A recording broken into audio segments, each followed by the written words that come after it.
প্রতিটি জেলা জুড়ে চলছে প্রখর গ্রীষ্মের দাবদাহ। নাজেহাল গোটা বঙ্গবাসী। প্রতিটি ক্ষেত্র, প্রতিটি সময় হাওয়া অফিসের দিকে নজর থাকছে গোটা বাংলার মানুষের। একটুখানি স্বস্তি চাইছে মানুষ। আর এই প্রখর দাবদাহের মধ্যেই ঘটে গেল এক তাণ্ডব। ঘন কালো মেঘে ঢেকে গেল বীরভূম জেলার দুবরাজপুর থানার অন্তর্গত বক্রেশ্বরে। আচমকাই এলাকা জুড়ে নামলো ঝড়ের তাণ্ডব, স্তব্ধ জনজীবন। মঙ্গলবার রাত্রে প্রায় 10টা নাগাদ বীরভূম জেলার দুবরাজপুর থানার অন্তর্গত বক্রেশ্বরে আচমকায় ঝড়ের তাণ্ডবে কেঁপে উঠল এবং ক্ষতিগ্রস্ত হয়েছে 3টি বাড়ি সহ বাড়ির বিভিন্ন অংশ। এই ঝড়ের তাণ্ডবের ঘটনাকে কেন্দ্র করে অসহায় হয়ে পড়েছে 3টি পরিবার।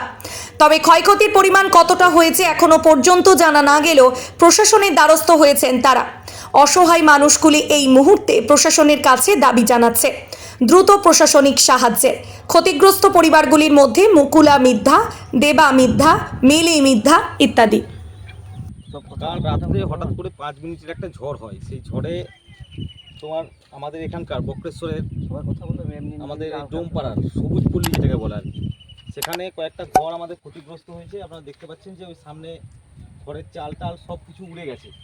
এই যে আমাদের এই ভাইটা আছে, তো ভাইয়ের একবারে মানে সেই গায়ে আপনার ওই ইট টিটগুলো সব ঝরে পড়ে।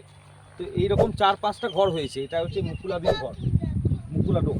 হ্যাঁ, এরপরে ওই দেবাদের ঘর আছে, তারপর আছে ওই মিলিদির আছে, ঠিক আছে। এদের এই সমস্ত ঘরগুলা 4-5টা যেটা আপনার ক্ষয়ক্ষতি হয়েছে যা, তাতে আমরা যেটা প্রশাসনের কাছে অনুরোধ করব যে এই মুহূর্তে এই অসহায় মানুষগুলোর পাশে যেন প্রশাসন থাকে এবং এদের যে ক্ষতিগ্রস্ত যা ক্ষয়ক্ষতি হয়েছে সেই ক্ষয়ক্ষতি যেন এদের পূরণ করা হয়, ঠিক আছে। তো এখন ব্যাপারটা হচ্ছে যে এই ঘরের যে আপনার একটা দেখতে পাচ্ছেন যে কীভাবে ক্ষয়ক্ষতি হয়েছে, এই ঘরটাকে সারতে যে টাকাটা লাগবে সেটা প্রশাসন যেটা মনে করবে যে এই টাকাতে এই ঘরটাকে সারাই করা যায়। একবারে সারাই করার টাকাটাই আমরা দাবি করছি যে যেটাতে সারাই করা যায়।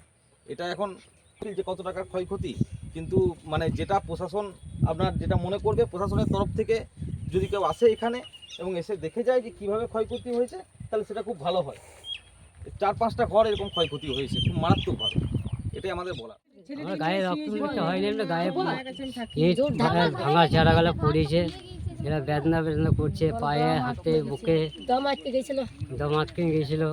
জলটা পেলাম বলে ঠিক হইল। ওখানে কিছু কি তোমার হাতে পায়ে কোনো কিছু লেগেছে?